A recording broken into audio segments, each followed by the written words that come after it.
அனைவருக்கும் வணக்கம். I'm Sasidharan, national coach. இந்த நாளில் நம்ம மிக முக்கியமான ஒரு சிறப்பு விருந்தினரை நம்ம இப்போ பார்க்க போகிறோம். நம்ம கேமில் த்ரோ பாலில் நேஷ்னல் இன்டர்நேஷ்னல் லெவலில் சாதிச்சுட்டு ரொம்ப சிம்பிளாக இருக்கிற ஒரு மனிதரை தான் இன்றைக்கி நம்ம பார்க்க போகிறோம். Hello sir. ஹலோ சார், இப்போது நம்மளுடைய கேமில் எத்தனையோ கேம் இருக்குது. ஃபுட்பால், ஹாக்கி, கபடி, ஜீடோ, பாக்ஸிங், டென்னிஸ்னு சொல்லிட்டு. ஆனால் நீங்கள் த்ரோ பால் வர்றதுக்கு காரணம் என்ன? த்ரோ பாலில் என்ன மாதிரியெல்லாம் நீங்கள் அடுத்தடுத்து அச்சீவ்மெண்ட் பண்ண போகிறீங்க சார்? சார், நான் பேசிக்காக ஸ்போர்ட்ஸ்மேனு. நான் கபடி யூனிவர்சிட்டி பிளேயரு. முதல்ல இந்த விளையாட்டை பார்த்தீங்கன்னா 1991 நடந்த மகாராஷ்டிரா கான்பூரில் நடந்த தேசிய விளையாட்டு போட்டிக்கு இந்த த்ரோபால் டீம் தமிழ்நாட்டிலேருந்து எடுத்துகிட்டு போயிருந்தேன். முதல்ல அந்த விளையாட்டு பார்த்தம்போது தான் இந்த விளையாட்டு மேலே இந்த ஆர்வம் எழுது. அந்த அளவுக்கு ஃபாஸ்ட், மற்ற கேமை விட இந்த கேம் ஃபாஸ்ட்டாக இருக்கிறதுனால இந்த கேமுக்கு வந்தேன் சார். நன்றி. மற்ற கேமில் நிறைய ஸ்டேட் அச்சீவ்மெண்ட், இந்த எஜுகேஷனும் சரி, அப்பாயின்மெண்ட் சரி, இந்தியா இன்டர்நேஷ்னல் லெவலில் சாதிக்கிறாங்க. அந்த மாதிரி நம்ம த்ரோ பாலில் free admission, scholarship, India international லெவலில் சாதிக்கிறாங்களா? அதுக்குண்டான வழிமுறைகளை நீங்கள் எப்படி எடுத்துருக்கீங்க சார்? சார், இந்த விளையாட்டை பார்த்தீங்கன்னா த்ரோ பால் பழைய விளையாட்டு தான், புது விளையாட்டு கிடையாது. இந்த விளையாட்டு பார்த்தீங்கன்னா ஆஸ்திரேலியாவில் இந்த விளையாட்டு முதல்ல துவங்கினது 1992 த்ரூ ஒய்எம்சிஏ சென்னையில் இந்த கேம் இன்ட்ரடியூஸ் பண்ணாங்க. அசோசியேஷன் ஆக்டிவிட்டியை இன்ட்ரடியூஸ் பண்ணாங்க. இந்த விளையாட்டை பொறுத்த வரைக்கும் இன்னைக்கு தமிழ்நாட்டாகட்டும், இந்திய அளவில் சிறப்பான இடத்த பிடிச்சிருக்காங்க. இந்த விளையாட்டை என்னுடைய எய்ம் என்னன்னா, இந்த விளையாட்டுக்கு வந்த நோக்கம் என்னன்னு பார்த்தீங்கன்னா, இந்த விளையாட்டை ஒலிம்பிக் அளவில் கொண்டு போகணுங்கிறத என்னுடைய முக்கியமான ஒரு குறிக்கோளாக எடுத்து பண்ணிட்டு இருக்கேன் சார். ஓகே. மற்ற கேமெல்லாம் ஃபிசிக்கலி, மென்டலி ரொம்ப நல்லா எல்லாம் பெரிய லெவலில் டெவலப் ஆகுது. இப்போ த்ரோ பாலை பொறுத்த வரைக்கும் ஒரு சயின்டிஃபிக்கலாக எந்த மாதிரி எஃபெக்ட் இருக்குது விளையாடும் போது? இந்த தீசஸ் தெரப்பி பண்ணும்போது மோட்டார் ஃபிட்னஸ் அண்ட் இண்டூரன்ஸ், ஆந்த்ரோபெமெட்ரிக் ஃபிட்னஸ், அந்த மாதிரியெல்லாம் நிறையா இருக்குது. எஜிலிட்டி, ஃப்ளெக்சிபிலிட்டி, மொபிலிட்டி போன்ற நிறைய ஆக்டிவிட்டீஸ் எல்லாம் நம்மளுடைய ஸ்போர்ட்ஸில் வருது. ஸோ த்ரோ பாலை பொறுத்த வரைக்கும் என்ன மாதிரி சயின்டிஃபிக்கலாக எப்படி கொண்டு வரீங்க சார்? கொண்டு சக்ஸஸ் பண்ண போகிறீங்க சார்? த்ரோ பால் விளையாட்டை பொறுத்த வரைக்கும் பார்த்தீங்கன்னாக்க, ஜென்ரலாக பார்த்தா இந்த விளையாட்டு பார்த்தீங்கன்னா எல்லா ஏஜ் குரூப்பும் விளையாடக்கூடியது. இந்த விளையாட்டில் பார்த்தீங்கன்னா எக்ஸ்பெண்டிச்சர் ரொம்ப கம்மி. மற்ற கிரிக்கெட்டெல்லாம் எடுத்துக்கிட்டிங்கன்னா நீங்கள் எக்ஸ்பெண்டிச்சர் அதிகமாக தேவைப்படும். இது காஸ்ட்லி விளையாட்டுன்னு சொல்லுவாங்க, கிரிக்கெட்டு, பேஸ்கெட் பால், வாலிபால். ஆனால் த்ரோ பாலை பொறுத்த வரைக்கும் ரொம்ப ஆஃபர்டபுள் கேம் ஃபார் எல்லா குழந்தைங்களும் விளையாடக்கூடியது. இதுக்கு ஒரு பால், ஒரு நெட் இருந்தால் போதும். அதுமில்ல, இந்த விளையாட்டை பொறுத்த வரைக்கும் த்ரோ பாலுக்கு உண்டான சிறப்பு அம்சம் என்னன்னு பார்த்தீங்கன்னா, மற்ற விளையாட்டுக்கு இல்லாத சிறப்பு அம்சம் என்னென்னா, இதில் த்ரோ பால் தெரப்பின்னு ஒன்று இன்ட்ரடியூஸ் பண்ணியிருக்கோம். மற்ற கேம் எல்லாம் பார்த்தீங்கன்னா ஒரு குறிப்பிட்ட ஏஜுக்கு மேலே விளையாட முடியாது. இது டில் எண்ட் ஆஃப் லைஃப் விளையாடலாம். அதே மாதிரி த்ரோ பால் தெரப்பிங்கிறது என்னன்னு பார்த்தீங்கன்னா, க்ரானிக்கல் டிசீஸ்ன்னு சொல்கிறேன் இல்லைங்களா, அது மாதிரி கிட்னி ஃபெயிலியரு, கேன்சரு, இது மாதிரி பாதிக்கப்பட்ட பீப்புள் இந்த விளையாட்டை இந்த கேமை விளையாடுறதுனால அதனுடைய இது பாதிப்புகள்லேருந்து மீண்டிருக்காங்க. அதனால ஒரு தெரப்பி ஸ்டார்ட் பண்ணி இதென்ன ரிசர்ச் எல்லாம் கூட பண்ணிட்டு இருக்கிறோம். ரீசெண்டாக யூகேல ஒரு பேப்பர் ப்ரெசென்ட் பண்ணியிருக்கோம். அதே மாதிரி சிட்னியில் ஆஸ்திரேலியாவில் இதை ஒரு பேப்பர் ப்ரெசென்ட் பண்ணி இது சயின்டிஃபிக்காக இது க்யூர் பண்ணுங்கிறது ப்ரூவ் பண்ணியிருக்கிறோம். நன்றி. இப்போ ஸ்போர்ட்ஸில் நம்ம ஃபிசிக்கலி, மென்டலி, சயின்டிஃபிக்கலி என்ன மாதிரியான கொஸ்டின்ஸ் எல்லாலையும் அழகாக அதை எக்ஸிக்யூட் பண்ணுறீங்க, நிறைய பண்ணுறீங்க. இப்போது ஸ்போர்ட்ஸில் இந்த அளவுக்கு உங்களுக்கு ஆர்வம் வர்றதுக்கு யார் காரணம் சார்? ஃபேமிலிலையா, இல்லை ஃப்ரெண்ட்ஸ் சைட்லையா, உங்கள் ஃபிசிக்கல் டைரக்டரா, கோச்சா, யார் மிக முக்கிய காரணம்? ஒரு 2 பேரும் கேட்டால் நீங்கள் யாரை சொல்லுவீங்க சார்? இந்த விளையாட்டுக்கு எனக்கு மோட்டிவேஷனாக மிஸ்டர் கண்ணன் சொல்லி மேட்டூரில் வந்து நான் படிக்கும்போது ஹையர் செகண்டரி ஸ்கூலில் என்னுடைய திறமையை வந்து ஐடென்டிஃபை பண்ணது மிஸ்டர் கண்ணன், ஃபிசிக்கல் டைரக்டரு. அவர் தான் என்னை வந்து ரொம்ப என்கரேஜ் பண்ணாங்க. அதுக்கு அடுத்தது பார்த்தீங்கன்னா, இந்த விளையாட்டில் இருந்து ராமகிருஷ்ணா மிஷன் வித்யாலயாவுக்கு என்னோட டிகிரி ஆர்ட்ஸ் காலேஜ் சேலத்தில் முடித்த பின்னாடி இந்த கேம் வந்து நான் என்னென்ன மற்ற ஜாப்புக்கு ஏதோ ட்ரை பண்ணேன். கரெக்டாக நம்மளுக்கு வந்து ஸ்போர்ட்ஸ் ஃபீல்டு தான் ஃபிட்டான்னு நினச்சி ராமகிருஷ்ணா மிஷன் வித்யாலயாவில் ஸ்போர்ட்ஸ் காலேஜில் பண்ணேன். நான் பேசிக்காக 88 வந்து பார்த்தீங்கன்னா யூனிவர்சிட்டி கபடி வந்து யூனிவர்சிட்டி மெட்ராஸ் யூனிவர்சிட்டியில் வந்து நான் யூனிவர்சிட்டி விளையாடி இருந்தேன். அதுக்கு அடுத்தது வந்து ராமகிருஷ்ணாவில் ஜாயின் பின்னாடி vaulting arts, gymnastic vaulting arts gold medalist. அப்போ இருந்தால் இந்த விளையாட்டுக்கு வந்து ராமகிருஷ்ணா போனதுனால இந்த விளையாட்டுக்கு வந்திருப்போன்னு நினைக்கிறேன். அதனுடைய சென்டிமெண்ட்னால இந்த த்ரோபால் விளையாட்டுக்கு வந்து உங்கள் மாதிரி எல்லாருடைய சப்போர்ட்னால இந்த அளவுக்கு வளர்ந்துருக்குன்னு நினைக்கிறேன். நன்றி. நிறைய அச்சீவ்மெண்ட் பண்ணியிருக்கீங்க. இப்போ சிறு வயது முதல் நீங்கள் படித்த இடம், பிறந்த இடம், ஃபேமிலி, பிள்ளைகள், அதை பற்றி கொஞ்சம் ஷேர் பண்ணுங்களா சார்? அவங்க எந்த விதமாக உங்களுக்கு சப்போர்ட் பண்ணுறாங்க ஸ்போர்ட்ஸ்க்கு? சார் பேசிக்காக பார்த்தீங்கன்னா, நான் என்னுடைய ஃபாதர் வந்து எலக்ட்ரிசிட்டி போர்டில் வந்து ஃபோர்மேனாக ஒர்க் பண்ணி ரிட்டையர்ன் ஆனவர். நான் வந்து குறிப்பாக பார்த்தீங்கன்னா தருமபுரி மாவட்டத்தில் தான் எங்கள் ஃபாதர் வந்து அதிகமாக சர்வீஸ் பண்ணார். ஆல்மோஸ்ட் எல்லா டிஸ்ட்ரிக்ட்லேயும் வந்து தருமபுரி டிஸ்ட்ரிக்டில் வந்து ஆல்மோஸ்ட் எல்லா டிஸ்ட்ரிக்ட்லேயும் எங்கள் ஃபாதர் வந்து 5 years ஒன்ஸ் ட்ரான்ஸ்ஃபர் பண்ணுவாங்க. ஆல்மோஸ்ட் எல்லா ஊர்லேயும் நான் வந்து குறிப்பாக பார்த்தீங்கன்னா ஒரு 6-7 டிஸ்ட்ரிக்டில் 6-7 கிராமத்தில் நான் வந்து படிச்சிருக்கேன். ஏன்னா ஸ்போர்ட்ஸை பொறுத்த வரைக்கும் எனக்கு வந்து எங்கள் ஃபேமிலி பொறுத்த வரைக்கும் எல்லாருமே சப்போர்ட் பண்ணாங்க. எனக்கு வந்து இந்த விளையாட்டுத்துறையில் ரொம்ப ஆர்வம் இருக்கிறதுனால என்னுடைய ஃபாதர் ஆகட்டும் எங்கள் மதர் ஆகட்டும் ரொம்ப என்கரேஜ் பண்ணாங்க. அதுக்கு அடுத்தது பார்த்தீங்கன்னா நான் ஃபேமிலி லைஃபுக்கு வந்த பின்னாடி இந்த த்ரோபாலில் 1991 வந்து இந்த த்ரோபால் கேமுக்கு வந்தேன். 95 மேரேஜ் ஆனேன். அதுக்கு இப்போ 95 வந்த பின்னாடி நான் வந்து எனக்கு வந்து இப்போ அப்போ தான் வாய்ப்புகள் வந்து நேஷ்னல் லெவலில் இன்டர்நேஷ்னல் லெவலில் ஆஃப்டர் த மேரேஜ் தான் எனக்கு எல்லா ஆப்பர்ச்சுனிட்டி கிடச்சிது. அதுக்கு வந்து என்னுடைய ஒய்ஃப் அருணா தான் எங்களுக்கு வந்து எல்லா விதத்துலேயும் துணை நின்று நான் இந்த அளவுக்கு ஒரு பெரிய அச்சீவ்மெண்ட் பண்ணேன்னா அவங்களுடைய பங்கு மிக சிறப்பானது. இதை பொறுத்தது.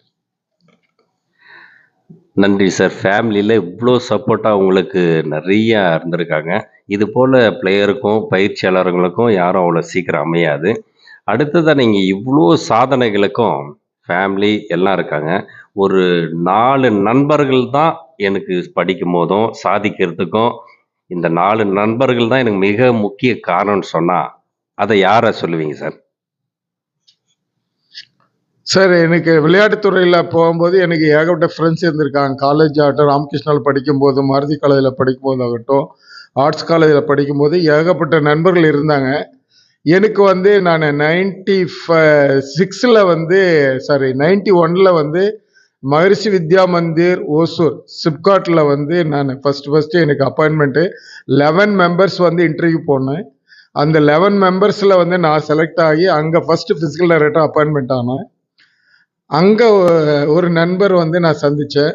அவர் பேர் mister Kamalanathan, Kamalnathan, physics teacher. அவர் தான் என்னுடைய வெல்விஷர், என்னுடைய க்ளோஸ் ஃப்ரெண்டு. இன்றைக்கும் நான் வந்து அவங்க அந்த ஃப்ரெண்ட்ஷிப் வந்து தொடர்ந்துகிட்டு இருக்குது. அவர்கிட்ட எல்லா விதமான ஷேரிங் நான் பண்ணுவேன். விளையாட்டுத்துறையாக இருக்கட்டும் அல்லது வந்து நம்ம பர்சனல் நம்ம கேரியர் எப்படி டெவலப் பண்ணுறது, அதுக்கு எல்லா விதமான கைட்லைன்ஸும் எனக்கு கொடுப்பாரு. அந்த நண்பர்னால தான் நான் வந்து கடந்த ஒரு 30 வருடமாக அந்த பள்ளி கல்வி வாழ்க்கையிலே நான் ரொம்ப ஹாப்பியாக இருந்த மூமெண்ட்டுன்னு சொல்லணும்னா அந்த சர்வீஸ் 30 year பண்ண மூமெண்ட்டை எனக்கு ஒரு நிறைவான வாழ்க்கை மாதிரி எனக்கு தெரியுது சார். நன்றி சார். ஃபேமிலிலையும் நண்பர்கள்லையும் இவ்வளோ ஒரு சப்போர்ட் வந்திருக்காங்க. அடுத்து உங்களுக்கு என்டர்டைன்மெண்ட் பார்த்தா நிறைய சினி ஃபீல்டில் உங்கள் காலத்துலேயும் சரி எம்ஜிஆர், சிவாஜி கணேசன், ரஜினி, கமல், விஜய், அஜித் எல்லாம் வர்றாங்க. நீங்கள் யார் படத்தை நிறையா பார்ப்பீங்க? யார் மாதிரி இருக்கணும்னு ட்ரெஸ் பண்ணியிருக்கீங்க, ஹேர் ஸ்டைல் வாருங்க, எப்படி அந்த எந்த நடிகர் எனக்கு பிடிக்கும் அப்படின்னு ஒரு 2 நடிகர் கண்டிப்பா சொல்லுங்க. அடுத்து அதே மாதிரி 2 நடிகையும் நீங்க வந்து சொல்லணும். இவன் படத்த பார்ப்பேன்னு மேடம் எதுவும் கோச்சிக்க மாட்டாங்க. சார் நான் வந்து ஸ்கூல் டேஸ்ல பார்த்தீங்கன்னா, நான் வந்து அதிகமா படம் பார்ப்பேன். என்னன்னா, நான் வந்து என்னுடைய சிஸ்டர் வீட்ல கொஞ்ச காலம் நான் வளர்ந்தேன். ஓமலூர்ன்னு சொல்லி சேலம் பக்கத்துல. நான் படிச்சது வந்து பள்ளி படிப்பு வந்து பார்த்தீங்கன்னா, மேட்டூர் டேம்ல தான் நான் என்னுடைய ஹையர் செகண்டரிலாம் படிச்சேன். ஸ்கூல் டேஸ் எல்லாம் பார்த்தீங்கன்னா, இங்க தருமபுரி டிஸ்ட்ரிக்ட்ல அதிகமா தருமபுரி டிஸ்ட்ரிக்ட்ல நான் சொன்னேன்ல, எங்க ஃபாதருக்கு அடிக்கடி ட்ரான்ஸ்ஃபர் ஆகும். அதனால ஆல்மோஸ்ட் ஒரு ஒரு 5, 6 பெரியாம்பட்டி, கோனங்கநாயக்கநல்லி, அதே மாரி நாய்க்கன்கொட்டா இது மாரி ஏரியால எல்லாம் எங்க ஃபாதர் வந்து ஈபில இருந்தாங்க. அங்க தான் என்னுடைய பள்ளி வாழ்க்கை நடந்தது. பள்ளி படிப்பெல்லாம் அங்க பண்ணேன், தருமபுரி டிஸ்ட்ரிக்ட். அதுக்கு அடுத்தது ஆர்ட்ஸ் காலேஜ்ல வந்து என்னுடைய பிஎஸ்சி பாட்டனி வந்து அங்க ஆர்ட்ஸ் காலேஜ்ல பண்ணேன். எதுக்கு அந்த பிஎஸ்சி ஆர்ட்ஸ் காலேஜ்ல பண்ணேன்னாக்க, அப்பயே எனக்கு ஒரு ஆம்பிஷன் என்னன்னாக்க, நான் ஒரு ஃபாரஸ்ட் ரேஞ்சர் ஆகணும் அப்படிங்கிறது என்னுடைய ஆம்பிஷன். அதனால அந்த இதுல வந்து பிஎஸ்சி பாட்னி பண்ணேன். அப்புறமேட்டு முடிச்ச பிறகு பார்த்தீங்கன்னா, என்னுடைய லைஃபை டர்னர் ஆகி ஸ்போர்ட்ஸ் ஃபீல்டுக்கு யுனிவர்சிட்டி வந்ததுனால, கபடி யுனிவர்சிட்டி வாங்கினதுனால லைஃப் சேஞ்ச் ஆகி த்ரோபாலுக்கு வந்திருக்கேன். இதுதான் என்னுடைய இது. மற்றபடி நீங்க கேட்ட கேள்விக்கு வரேன். பள்ளி காலங்களில் நான் அதிகமாக பார்த்தீங்கன்னா சிவாஜி கணேசனுடைய ஃபிலிம் ஆகட்டும், எம்ஜிஆருடைய ஃபிலிம் வந்து ரொம்ப அதிகமாக விரும்பி பார்ப்பேன். இன்ஃபேக்ட் இன்னைக்கு கூட காரில் ட்ராவல் பண்ணால் கண்டிப்பாக இந்த பழைய டிஎம்எஸ் இது மாதிரி அவங்களுடைய பாட்டு தான் நான் விரும்பி கேட்பேன். அதுவும் வந்து இப்போ ரீசெண்டாக இளையராஜா சாங் வந்து ரொம்ப என்னை அட்ராக்ட் பண்ணுச்சு. இளையராஜா சாங் வந்து நான் அதிகமாக கேட்டுட்டு இருக்கேன் இப்போ ரீசெண்டாக. நன்றி சார். ஒரு 2 நடிகைகள் யாரை பிடிக்குன்னு கேட்டேன். அது கொஞ்சம் சொல்லுங்க. பழைய காலத்து நடிகை, புது நடிகை. புது நடிகைலாம் எனக்கு அதிகம் பிடிக்காது சார். பழைய நடிகைகள் பார்த்தீங்கன்னாக்க ஜென்ரலாக பார்த்தீங்கன்னா வாணிஸ்ரீ நடிப்பாங்க. வாணிஸ்ரீன்னு ஒருத்தர் இருந்தாங்க. உங்களுக்கெல்லாம் தெரியுமான்னு தெரியல. வாணிஸ்ரீ அவங்களுடைய ஆக்டினாங்க. அதே மாதிரி சாவித்திரி மேடம் வந்து அவங்க நல்லா ஆக்ட் பண்ணுவாங்க. இவங்களுடைய நடிப்பு வந்து ரொம்ப சிறப்பாக இருக்கும். அடுத்தது தேவிகா மேடம், அவங்களும் நல்லா பண்ணுவாங்க அந்த டைமில். நன்றி சார். வாழ்க்கையில் நிறைய உங்களுக்கு ஃபேமிலி, ஃப்ரெண்ட்ஸ் சப்போர்ட் நிறைய இருந்திருக்காங்க. ஸோ ஒருத்தருக்கும் ஒரு ப்ளஸ் மைனஸ் மேடு பள்ளம் நிறையா இருக்குது.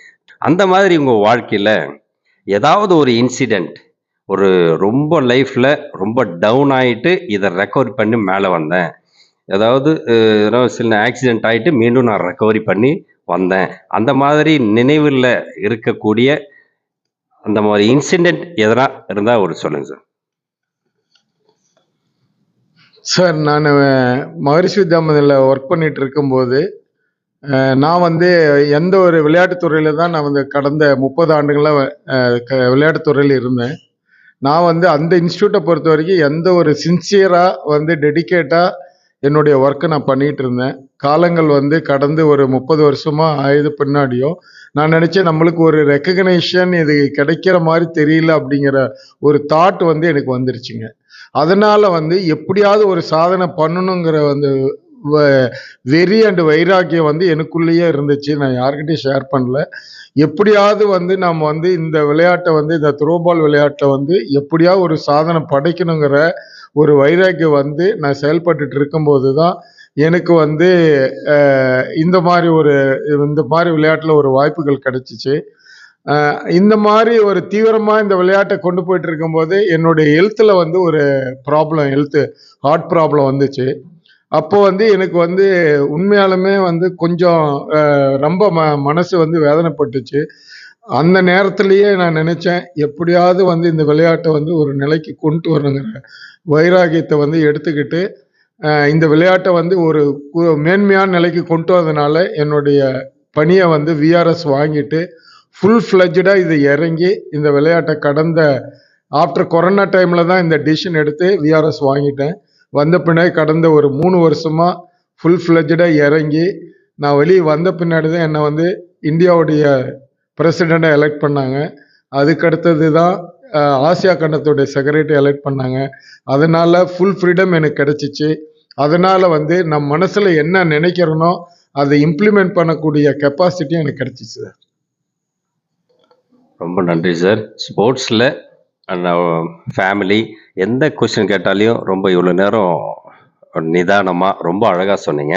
கடைசியாக வந்து ஒரே ஒரு கொஸ்டின், த்ரோ பால் பொறுத்த வரைக்கும் பிகினிங் எந்த ஸ்டேஜில் பிள்ளைங்களை சேர்க்கலாம், என்னென்ன கேட்டகரி இருக்குது, அடுத்ததாக அது வந்து எந்த லெவலில் அச்சீவ் பண்ணியிருக்காங்கன்னு மட்டும் கடைசியாக ஒரு கொஸ்டின் சொல்லுங்கள். சார், இந்த த்ரோ பால் விளையாட்டு போட்டி மற்ற விளையாட்டு ஃபுட்பால், வாலிபால் மாதிரி தான். இதில் ஏஜ் கேட்டகரி வந்து பார்த்தீங்கன்னா sub junior, junior, senior and above seniors. அதில் பார்த்தீங்கன்னா அண்டர் 14 வந்து சப் ஜூனியர் கேட்டகரி. அண்டர் 14 14 வயசுக்கு கீழே இருக்கவங்க வந்து சப் ஜூனியர் கேட்டகரின்னு ஒன்று இன்ட்ரடியூஸ் பண்ணியிருக்கோம். அதுக்கடுத்து பார்த்தீங்கன்னா அண்டர் 18 அது வந்து below 18 year junior category. Below 18ங்கிறது ஜூனியர் கேட்டகரி. அடுத்து தேர்ட் கேட்டகரி அபோவ் 18 இயர்ஸ். அது வந்து எந்த ஏஜ் வேணாலும் விளையாடலாம். அது சீனியர் கேட்டகரி. இது மாதிரி 3 கேட்டகரியே பிரிச்சிடும். Sub junior, junior and senior. Junior above 18 years, senior above 18 years, junior below 18 years, sub junior below 16 years, not 14, 16 years. இந்த 3 கேட்டகரி தான் ஃபாலோ பண்ணிட்டு இருக்கோம். நேஷனல் லெவலில், இன்டர்நேஷ்னல் லெவலில் ஃபாலோ பண்ணிட்டு இருக்கோம். நன்றி சார். இவ்வளோ நேரமாக எங்களுடைய கேள்விகளுக்கு மிகவும் நிதானமாகவும் அழுத்தம் திருத்தமாகவும் பதில் சொன்ன the great Jambavan money sir அவர்களுக்கு வெள்ளூர் டிஸ்ட்ரிக்ட் த்ரோபால் அசோசியேஷன் சார்பாக அவர்களுக்கு மனமார்ந்த நன்றிகளை தெரிவித்துக் கொள்கிறோம். Thank you so much. Thank you sir.